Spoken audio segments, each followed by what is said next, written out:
It's a tragedy that has shocked the world.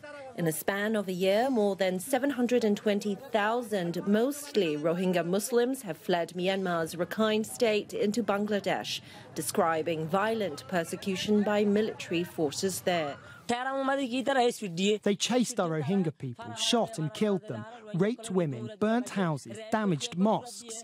Tensions erupted in August last year when deadly attacks by Rohingya insurgents on security forces in Rakhine State were met with a government military response criticized by rights groups as heavy-handed and disproportionate.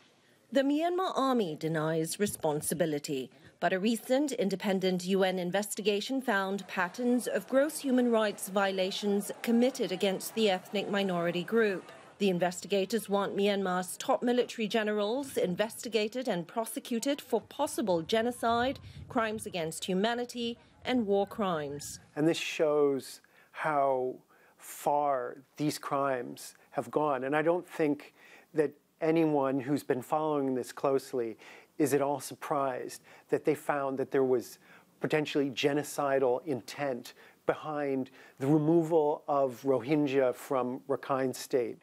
The findings and the recommendations are significant developments in a crisis that has seen the Myanmar government restricting access to UN investigators and a Security Council divided over what to do.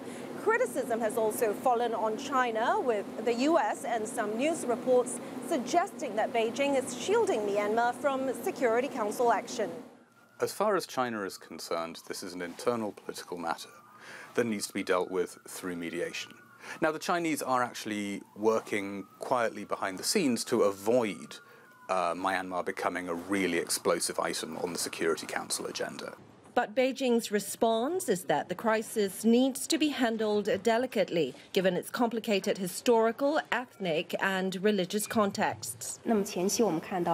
Earlier on, Myanmar and Bangladesh made some positive progress on properly resolving the Rakhine issue through dialogues, thanks to the concerted efforts of all parties. Considering this, the international community should continue to play a constructive role in promoting dialogues and negotiations between Bangladesh and Myanmar to properly settle the issue. Unilateral criticism or pressure will not help solve the problem.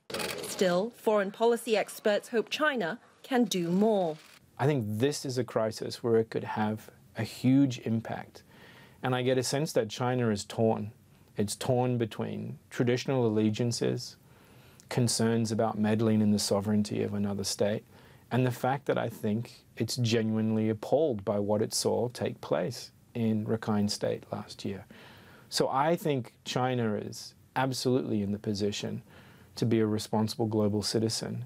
Without UN Security Council action, some countries have imposed unilateral sanctions on Myanmar and increased pressure on State Councillor Aung San Suu Kyi. There is also a push for the case to go to the International Criminal Court or an International Criminal Tribunal. Li Lingtan, CGTN at the United Nations in New York.